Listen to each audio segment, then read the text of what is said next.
background knowledge. Or whatever. But then I did on the second one, because we've had more information in the news about the, just those vocabulary words from Afghanistan. I 5 years ago, might not have been as familiar with those words. So I think that really comes into play with your kids. If you give them a passage about the kill phone or whatever. That's our favorite correspondent. We hate that one.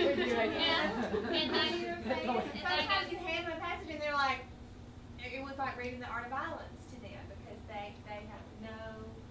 And that's why, go back to what Kelly was saying earlier about how are we going to get those kids to move as readers? You've got to put them into that text that's just right for them, because think about how you guys just felt with that passage. It was from what, a college lit book? It's a trade history book. My son's a senior at Auburn and a history major, so I just went full books. So that passage was not on my just right level, so I'm sure I would have struggled with that. And so we've got to think about that when we're putting kids into text, is making sure that it's on their level so that they can have that background knowledge and that understanding.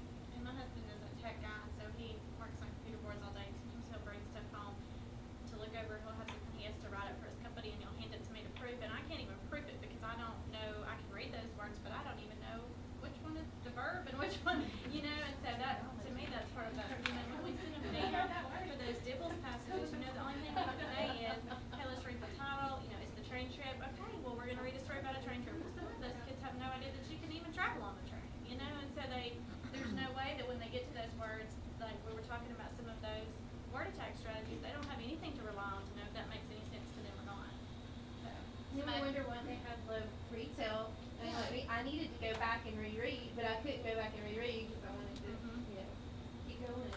Right. I think sometimes these passages too we give them are, they're not really from the beginning.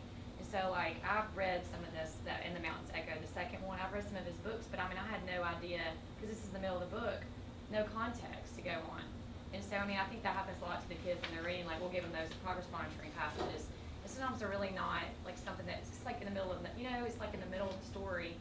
And they don't have any, it kind of goes along with the background knowledge. They don't know the context, and it makes it harder to understand. So I did terrible on my retail, even though like I said, I know this author. It didn't help me because I had no clue what just happened in the book. So, I don't remember anything. So, So maybe vocabulary was an interference too. I'm hearing a lot of some of the terminology used. And I know Crystal mentioned word attack strategies.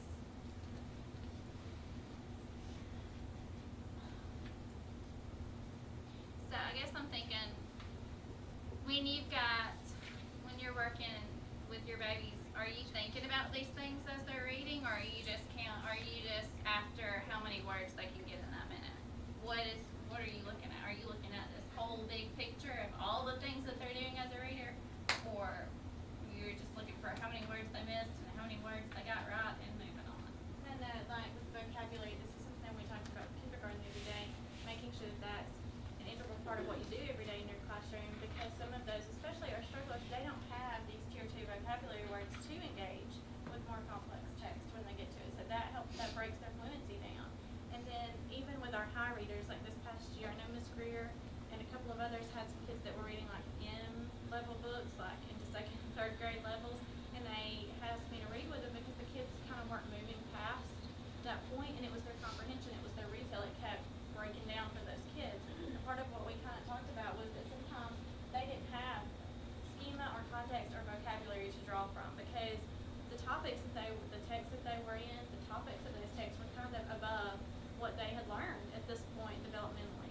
And so even though it looked like that was an appropriate level text for them, they needed some of this to be able to continue to go forward fluently in comprehending. So it all plays a big part. And that's what I was going to say. If you got all of those issues going on with the text and with this child, how does fluency play in with that? Are they going to be able to be fluent? Were you fluent when you read? Was anybody fluent when they read? She's gifted. So you got to think about if these kids are having all of these other issues, fluency is going to suffer because of that. And so you've got to go back and figure out how to play. Where